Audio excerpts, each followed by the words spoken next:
संजय सरावगी ईश्वरक शपथ लैछि। मैं डॉक्टर सुनील कुमार ईश्वर की शपथ लेता हूँ। माननीय श्री जीवेश कुमार से अनुरोध है कि वे कृपया मंच पर शपथ ग्रहण के लिए। जीवेश कुमार ईश्वरक शपथ लैछि।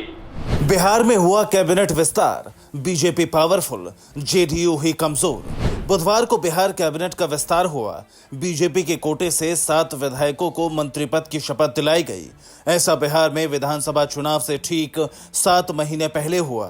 कैबिनेट विस्तार से बीजेपी ने बिहार में उस वर्ग को साधने की कोशिश की जो अब तक जेडीयू की तरफ झुकाव रखता था, क्योंकि बीजेपी को अगड़ों की पार्टी माना जाता था। लेकिन कैबिनेट में पिछड़े वर्ग के विधायकों को जगह देकर बीजेपी ने संदेश दिया कि वो हर वर्ग का ख्याल रखती है। अब इससे बिहार चुनाव में किसे नफा नुकसान होगा, बिहार की राजनीति पर पकड़ रखने वाले वरिष्ठ पत्रकार रविशंकर से समझते हैं। बिहार में जो मंत्रिमंडल का विस्तार हुआ है उसके मुख्य कारण है कि देखिए अभी जिस प्रकार से जातीय रैलियां हुई है, जातिगत रैली हुई है, जैसे धोबी की रैली हुई है, कुर्मी की रैली हुई है, कोयरी की रैली हुई है, इस सबसे साबित हो रहा था कि पॉलिटिक्स किधर जा रहा है। और इसमें सबसे बड़ी समस्या थी कि जिस तरह से जातीय जनगणना हुई, जातीय जनगणना के बाद यह साफ हो गया था कि अब जिन जातियों की जितनी उसमें कहा गया कि जिसकी इतनी हिस्सेदारी उसकी उतनी भागीदारी, लेकिन उन लोगों की मौजूदगी वहाँ उपस्थित नहीं थी और हर पार्टी इसी चीज़ को देख रही थी कि कैसे क्या करना है। ऐसी स्थिति में इन पार्टियों ने अपना निर्णय लिया और बीजेपी और जदयू में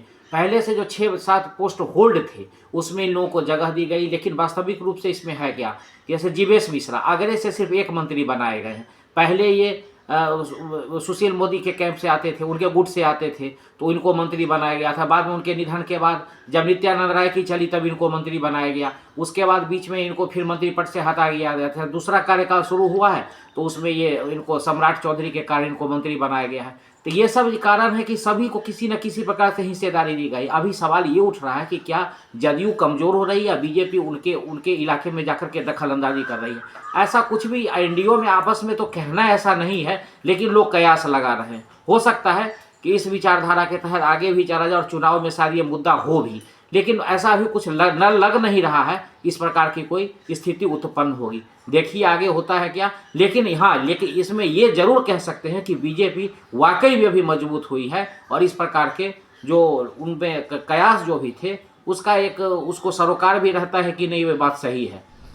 जाहिर है बीजेपी का दाव काम कर गया तो इससे यहां जेडीयू को नुकसान होगा, तो वहीं आरजेडी के लिए भी टेंशन की बात होगी, क्योंकि 2020 के चुनाव में जहां बीजेपी पहले नंबर पर थी तो वहीं आरजेडी दूसरे नंबर की पार्टी बनी थी। Bureau report, P24 news.